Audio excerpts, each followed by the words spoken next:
I had a glorious opportunity to go off at a tangent. You know, I hate being boxed and labelled. So if somebody had just gone, "Ooh, serious drama, ooh," I'd have been a bit disappointed. I'm an actor and I like to be as flexible as I possibly can be. So I was given the opportunity immediately to go and do something really quite wild and wacky.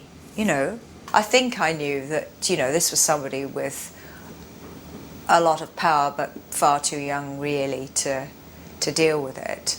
She sort of grew into it, and because she was, I thought of her like an infanta. So, you know, somebody who everybody was kowtowing to and saying yes to, whilst politicking like mad in the background, always knowing that they could easily have their head snipped off on a whim from her, you know, and there'd be nothing they could do about it. So all these sort of bowing and scraping and dancing courtiers.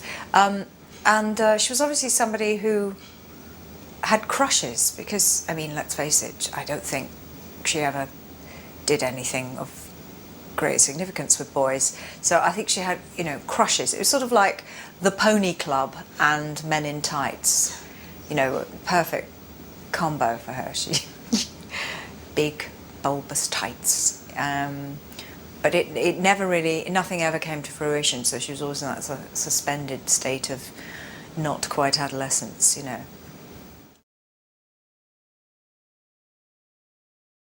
I had a friend at secondary school, and we did have a sort of a language. I think she was largely responsible for initiating it, but I found it very endearing and appealing, and so we would sort of talk. This was secondary school, not junior school, for God's sake, shoot me now.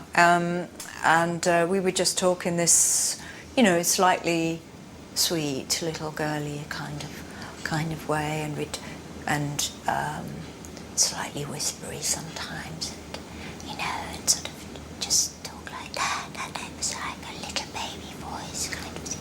And it's this sort of sense of wonder that I think Elizabeth had. So, you know, that little girl, that little infanta part of her, which was, you know, either directed towards herself, wonder at herself, or wonder at somebody in the court, or wondering in a more general and intellectual way about her empire, you know, because the world was opening up through trade and exploration, and everything was a sense of wonder, was to be celebrated or denigrated in court, you know. So somewhere in my brain, I don't remember thinking those exact thoughts at the time, but it felt right for her, you know, and also allowed her behaviours that, you know, weren't really otherwise, would otherwise really just be frowned upon, I suppose. You know, she was just...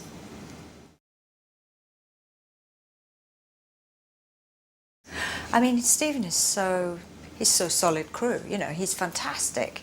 He's the Queen's ear. He's always there to support the Queen, because if he didn't, he'd get his head cut off. But, you know, he was this venerable bead next to me, with much, much older than his years, is extraordinary gravitas and maturity. That's what I remember, and the height. I remember his marvellous height, and his presence was sort of adding to the extremes that I was talking about. You've got Nursey, who's sort of practically spherical, and then I'm sort of like this little firework or something in the middle, rough hair and skirt, and Melchi's, you know, this wonderful, lugubrious long streak of piss next to me. It's fantastic. No, Percy's the long streak of piss, really, isn't he?